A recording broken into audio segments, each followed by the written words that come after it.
Friends, मैं आप लोगों की होस्ट है ना अपने चैनल में आप सबको वेलकम करती हूँ। मेरे स्टोरी चैनल की स्टोरी सुनकर अच्छी लगे तो लाइक शेयर सब्सक्राइब जरूर से जरूर करना, बेल आइकन बटन भी प्रेस करना। और मैं आशा करती हूँ कि मेरे जितने भी लिसनर्स हैं, सब्सक्राइबर्स हैं, सब ठीक ठाक हैं। आज की जो स्टोरी है ये एक तांत्रिक के ऊपर में है। मैं जिन्होंने मेरे साथ ये स्टोरी शेयर किया है, मैं उनका नाम ऑनियन नहीं कर सकती। बाय द वे ऐसा है, एक बार की बात है, एक तांत्रिक के पास उनका जो जिस घाट में वो बैठे रहते थे वो एक बंगाली ही तांत्रिक थे। वो काफ़ी साधना किया करते थे और उनके साथ एक लड़के का काफ़ी दोस्ती थी, यानी कि एक आदमी का काफ़ी दोस्ती थी। वो तांत्रिक के पास जाते थे, बैठते थे और फिर बातचीत करते थे, पूछताछ करते थे, लेकिन वो तांत्रिक साधना उनसे कुछ नहीं सीखते थे। बस छोटी मोटी कुछ रेमेडीज, कुछ रिचुअल ऐसे कर लिया करते थे।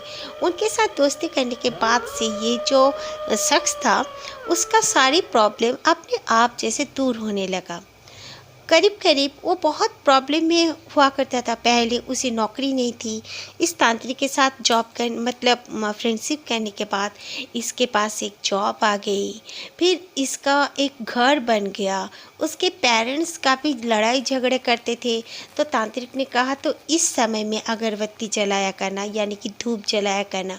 वो वैसा वैसा करता और फिर उसकी सारी प्रॉब्लम जैसे छू होती गई।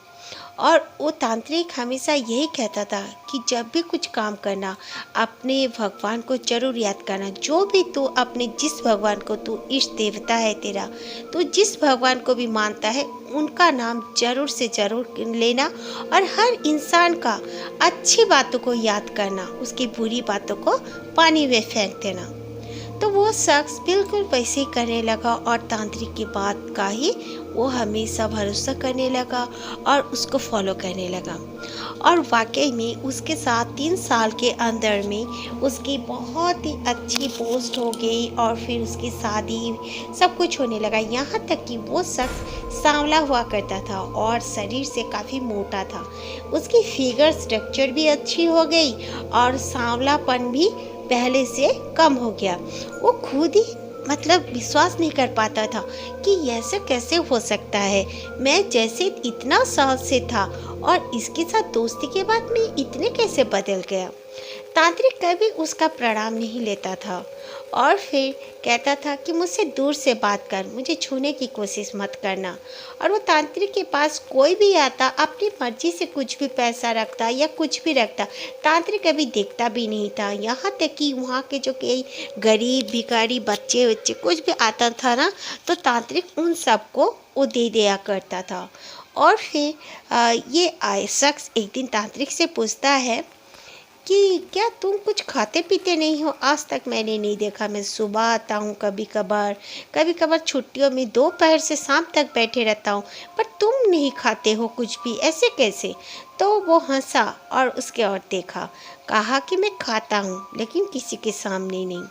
फिर एक रोज की बहुत ही यही एक इंसिडेंट जो कि उस शख्स हमें बताया, वो बता रहा है कि एक बार की बात है, एक माता पिता अपने बेटे का डेड बॉडी लेकर आते हैं। उनके साथ उनकी एक बेटी होती है, जो कि बेटी करीब करीब 20 साल की होगी और जो बेटा को उनका बेटा का जो डेड बॉडी लाते हैं वो जस्ट एक जवान लड़का था। और फिर वो उसके माता पिता काफ़ी रो रहे थे और 24-25 साल का जवान लड़का था। वो एक्सीडेंटली उसका डेथ हो गया था। उसके शरीर में कोई भी ऐसे बॉडी पार्ट्स में कहीं भी उसका कोई खरोच नहीं था, कुछ नहीं था। वो तांत्रिक क्या करता है, उसे वहीं पे सुलाने के लिए बोल देता है। वो उसके माता पिता के ओर देखता है और उस बच्चे को देखता है, यानी कि उस लड़के को।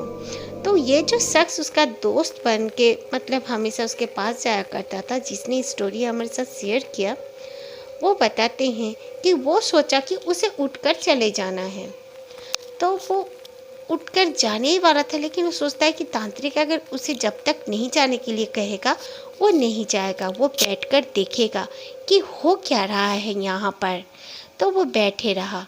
तांत्रिक ने कुछ ऊपर से अपने उंगली घुमाई और उसके माता पिता को बोला, अपने से कुछ पूछा नहीं, बस बोला कि तुम लोग चाहते हो कि तुम्हारा ये बेटा फिर से जीवित हो जाए। तो उसकी माँ रो कर उसके पैर पड़ने लगी, तो कहा दूर से माता मेरे पैर मत छुओ। फिर उसने कहा कि तुम्हारा बेटा निर्दोष है, इसका मरना कुछ सही बात नहीं लगता और ये अभी जिंदा रहना ही तुम लोग के लिए सही है और ये लड़का मरने का कोई ज़रूरत नहीं है, तो इसे जिंदा हो जाना चाहिए। कहकर वो दोबारा अपने हाथ को ऊपर आसमान की तरह घुमाता है और एक ऑयल में अपना उंगली डुबोता है। फिर से वो ऊपर आसमान की तरफ अपना हाथ उठाता है और ऊपर देखने लगता है। देखते देखते उसके आँखों में जैसे खून सा निकल आता है। फिर अचानक से वो लड़के के मुंह में अपना उंगली को डाल देता है। उंगली को डालते ही लड़का जैसे होश में आ जाता है, वो आँख खोल देता है और उठ के बैठ जाता है। ये देखकर ये जो शख्स है ये भी घबरा जाते हैं, वो बस एक टक देखते रहते हैं। तांत्रिक कहता है उसके माता पिता को, अब तुम लोग चले जाओ, पीछे मुड़कर मुझे मत देखना। ये लोग चले जाते हैं। फिर ये शख्स जब उसके आंखों की ओर देखते हैं तो इसके आंख बिल्कुल साफ सुथरा होता है, एक खून का बूंद भी नहीं होता है। और ये हंसता है और कहता है क्या डर गया क्या? तो वो बोलते हैं इसके पास कोई लफ्ज़ ही नहीं होता है बताने को, ये कुछ ना पूछता है ना बताता है। फिर वो तांत्रिक बोलता है सब कोई सोचते हैं मुर्दा चल नहीं सकता है, लेकिन देखो ना मुर्दा चल के गया ना, ये जिंदा नहीं है। इंसानों के लिए ये जिंदा है, लेकिन प्रकृति के लिए, हमारे लिए यानी कि तंत्र विद्या के लिए ये मृत है, लेकिन ये इंसान नहीं समझ पाएंगे। ये अब जिंदा रहेगा जब तक इसके माता पिता की मौत नहीं हो जाती है। इसका मर के कोई फ़ायदा नहीं, या कोई मतलब ना ही फ़ायदा है ना ही लॉस है, तो ये बच्चा रहना चाहिए। ऐसे कुछ टाइप का वो उसे समझाता है, बोलता है, लेकिन इस शख्स का पल्ले कुछ नहीं पड़ता। वो प्रणाम करता है और कहता है मैं जा रहा हूँ। फिर ये जो रहते हैं तांत्रिक, ये कहता है तू जा तो रहा है लेकिन काफ़ी डरा हुआ है और तू सोच रहा है मन ही मन तू फिर कभी मेरे से नहीं मिलेगा। तो ये कहता है नहीं नहीं ऐसा कोई बात नहीं है, मैं ज़रूर मिलूँगा। और हाँ, एक बात मैं पहले कहने के लिए भूल गई थी, ये शख्स ये भी बताते हैं कि उसे भी उस तांत्रिक ने पहले से ही बता दिया था कि तू जब मुझसे विदाई लेके जाता है यहाँ से, कभी पीछे मुड़कर मत देखना भाई, बस अपने सीधे रास्ते में चले जाना। उसके बाद ये शख्स सारी रात नहीं सो पाता है। वो सोचता है क्या था ये, क्या हुआ ये, पहले कभी नहीं देखा। 3 साल से मैं इससे मतलब इनके पास जाता हूँ, बात करता हूँ, इन्होंने मेरी ज़िंदगी बदल दी। लेकिन सच में ये बहुत काम के हैं, बहुत ज़्यादा काम के हैं। मैं कितना मूर्ख हूँ, मैं आज तक इनसे और कुछ ज़्यादा नहीं मांग पाया।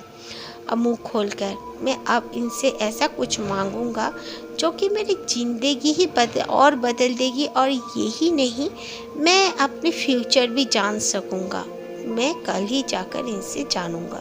वो दिल में सोचते हैं, इनको नींद भी नहीं आती है, भोर हो जाता है, जल्दी से उठते हैं, नहा धोकर वो उसी तरफ चल देते हैं। जाने के बाद इधर उधर देखते हैं, उतना भोर में वो कभी उनसे मिलने नहीं आए थे पहले। उन्होंने देखते हैं कि कोई नहीं है वहाँ पर।